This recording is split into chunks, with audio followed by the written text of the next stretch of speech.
গত 16ই September 2025-এ supreme court থেকে একটা জাজমেন্ট এসছে, যে জাজমেন্টটা কিন্তু এই টেট সংক্রান্ত জটিলতা অবসানের ক্ষেত্রে একটা কিন্তু প্রধান অস্ত্র হতে চলেছে।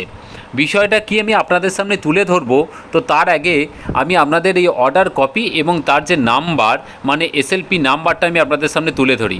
দেখুন এখানে এসএলপি নাম্বার হচ্ছে গিয়ে 21752 অফ 2024, 2024-এর একটা এসএলপি, এবং যেটার কিন্তু জাজ ছিলেন আমাদের মাননীয় সিজেআই বি.আর. গাভাই স্যার।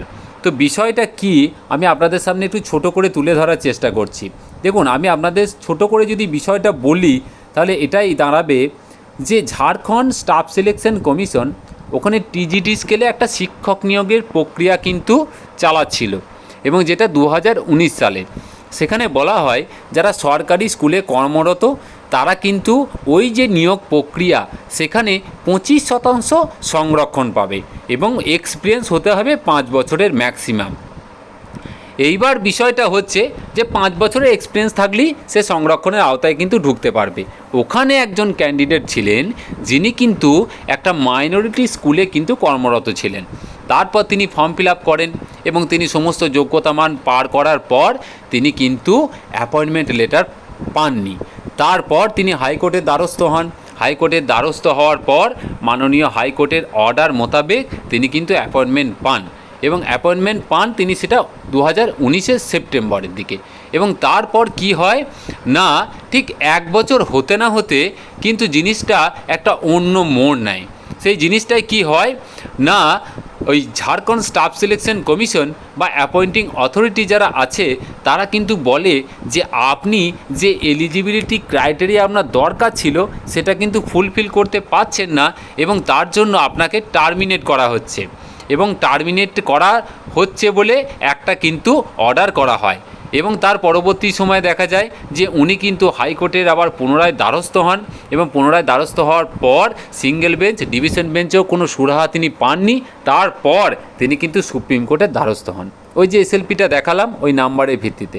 তারপর সুপ্রিম কোর্টে গিয়ে কিন্তু বিষয়টা চলতে থাকে। সুপ্রিম কোর্টের মূল যে অর্ডার কপি সেই অর্ডার কপির বাংলা অনুবাদ আমি করেছি, এবং তার মূল অংশটা আমি আপনাদের সামনে তুলে ধরার চেষ্টা করব। বিষয়টা একবার দেখে নিন, তারপরে আমি বলছি যে টেটের সাথে এর কী সম্পর্ক।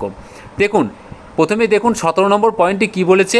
অ্যাপিলকারীর পক্ষে উপস্থিত বিজ্ঞ আইনজীবী জনাব আদর্শ কুমার তিওয়ারি দাখিল করেন যে অ্যাপিলকারী 100% সরকারি সাহায্যপ্রাপ্ত সংখ্যালঘু স্কুলে কর্মরত ছিলেন, এবং সরকারি প্রাথমিক বিদ্যালয়ে কর্মরত শিক্ষকদের জন্য 25% কোটার জন্য এটি খুবই যোগ্য ছিল।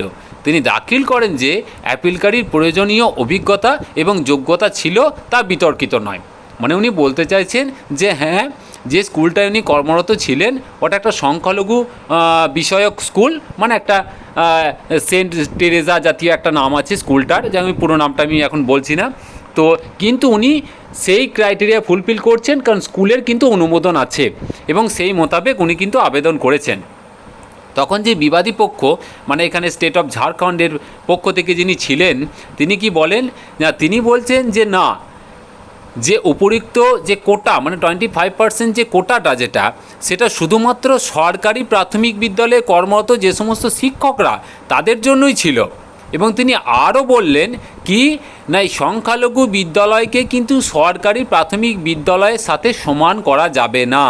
কাজেই সেই হিসাবে এই যে 25% সংরক্ষণের যে সুবিধা সেই সুবিধাটা উনি কিন্তু পাবেন না। তা এই নিয়ে তর্ক বিতর্ক চলছিল। তখন মাননীয় কোর্টের যে বক্তব্য সেটা হচ্ছে আমরা বিবাদী রাষ্ট্রের গৃহীত অবস্থানের মধ্যে সারবস্তু খুঁজে পাই। মানে বলতে চাইছেন যে হ্যাঁ, যেটা স্টেট অফ ঝাড়খণ্ড যেটা বলছে সেটার মধ্যে সারবস্তু খুঁজে পায়, এবং বিজ্ঞাপনটি পর্যালোচনা করলে স্পষ্টভাবে বোঝা যাবে যে সরকারি প্রাথমিক বিদ্যালয়ে কর্মরত 5 বছরের অভিজ্ঞতা সম্পন্ন শিক্ষকদের জন্য 25% কোটা সংরক্ষিত ছিল। মানে বিজ্ঞাপনে ছিল সরকারি স্কুলে যারা কর্মরত হবেন তাদের জন্য 25% সিট কিন্তু সংরক্ষিত থাকবে। তারপরে দেখুন আসল বিষয়টা আসছে। কি বিষয় না ঝাড়খণ্ড স্টাফ সিলেকশন কমিশন বা জেলা শিক্ষা প্রতিষ্ঠান কমিটি দুমকা কর্তৃক কৃত ভুলের জন্য অ্যাপিলকারীকে শাস্তি দেওয়া যাবে না। বিষয়টা কি? বিষয়টা হচ্ছে যে ওটা সরকারি স্কুলে যারা কর্মরত তাদের জন্য 25% সংরক্ষণ ছিল, হয়তো ওই ক্যান্ডিডেটের কোনো রকম ত্রুটিও ছিল, কিন্তু যেহেতু ওনাকে ভেরিফিকেশন করে একবার সার্ভিস দিয়ে দেওয়া হয়েছে এবং সেই কাজটা করেছে ঝাড়খণ্ড স্টাফ সিলেকশন কমিশন বা জেলা শিক্ষা প্রতিষ্ঠান, সুতরাং 1 বছর হয়ে যাওয়া বা প্রায় 1 বছরের কাছাকাছি সময় নাগাদ উনি সার্ভিস দিয়েছেন এবং সেই সময় হয়ে যাওয়ার পর ওনাকে কিন্তু কোনোভাবে টার্মিনেট করা যাবে না, কারণ ভুলটা কিন্তু ঝাড়খণ্ড স্টাফ সিলেকশন কমিশন এবং জেলা শিক্ষা প্রতিষ্ঠানের। তা এই জায়গাটা কিন্তু উল্লেখ করেছে এবং তারপর বলেছেন যে হ্যাঁ ওনাকে জয়েন দিতে হবে, জয়েন দেওয়ার পর কি করতে হবে না বাড়তি যে সুবিধাগুলো আছে সেই সুবিধাগুলো কিন্তু দিতে হবে। তো দেখুন এই যে ঝাড়খণ্ডের এই যে রায়টা এসছে, এটা এসছে 16ই সেপ্টেম্বর 2025 যে রায়টা এসছে, এই রায়টা কিন্তু আমাদের যে টেটের যে জটিলতা চলছে তার সাথে কিন্তু একটা বিশাল একটা সম্পর্ক আছে। কেন বলছি? কারণ এখানে যদি ধরুন বাই চান্স যে এইরকম কোনো একটা মোটামুটি পরিস্থিতি দাঁড়ায় যে সকলকে টেট দিতে হবে, তাহলে সেক্ষেত্রে কিন্তু রেফারেন্স হিসাবে আমরা যেমন একদিকে এনসিটি 2010, এনসিটি 2011, 2001-এর নোটিফিকেশন এবং বিভিন্ন যে সমস্ত পয়েন্টগুলো তুলে ধরবো, তা এটাও কিন্তু একটা তুলে ধরার জায়গা আছে এবং সেখানে কিন্তু আমরা অবশ্যই একটা বক্তব্য পেশ করতে পারবো যে দেখুন এখানে যদি আমরা ধরেই নিই যে এমএইচআরডি এবং এনসিটি থেকে পশ্চিমবঙ্গ সরকারকে জানানো হয়েছিল টিচারদের আপগ্রেডের ব্যাপারে বা আপগ্রেডেশন করার ব্যাপারে, কিন্তু সেক্ষেত্রে টিচারদের তো কোনো রকম দোষ নেই, কারণ টিচাররা কী করবে? কারণ টিচাররা তো নিজে থেকে কোনো রকম পরীক্ষা অ্যারেঞ্জ করে সেখানে বসতে পারে না। তো কোনো একটা ক্যান্ডিডেট ঝাড়খণ্ডের, যেটা আপনার টিজিটি স্কেলের জন্য যিনি চাকরিরত হলেন আবার নতুন করে আবার চাকরি পেলেন, তা তার ক্ষেত্রে যদি এই জাজমেন্টটা হয় যে কমিশন বা পর্ষদের বা সংশ্লিষ্ট দপ্তরের ভুলের জন্য যদি তিনি মোটামুটি তার সাথে অন্যায় না করা যায়, তাহলে পরে এত ক্যান্ডিডেট সারা দেশ জুড়ে আছে, তাদেরকেও তো এরকম কোনো রকম বাধার সম্মুখীন হওয়া উচিত নয়। তো আমার মনে হচ্ছে যে এটা কিন্তু একটা বিশাল স্ট্রং পয়েন্ট। তো এটা যদি সঠিকভাবে যদি উপস্থাপন করা যায় তাহলে কিন্তু আমাদের এই যে টেট সংক্রান্ত যে জটিলতাটা এসছে তা সেখানে কিন্তু একটা সুরাহার রাস্তা কিন্তু পাওয়া যেতে পারে। তো এই ছিল মোটামুটি আজকের আপডেট। আমি আপনাদের সামনে সব সময় চেষ্টা করছি সঠিক এবং নির্ভরযোগ্য তথ্যের ভিত্তিতে টেট সংক্রান্ত জটিলতা অবসানের জন্য যত রকম পয়েন্ট তুলে ধরা যায় বা সামনে আনা যায় সেই পয়েন্টগুলোকে সঠিকভাবে ব্যাখ্যা করে আপনাদের বোঝার সুবিধার্থে এবং সঠিক জায়গায় যাতে আপনারা পৌঁছে দিতে পারেন সেই ব্যবস্থা করা,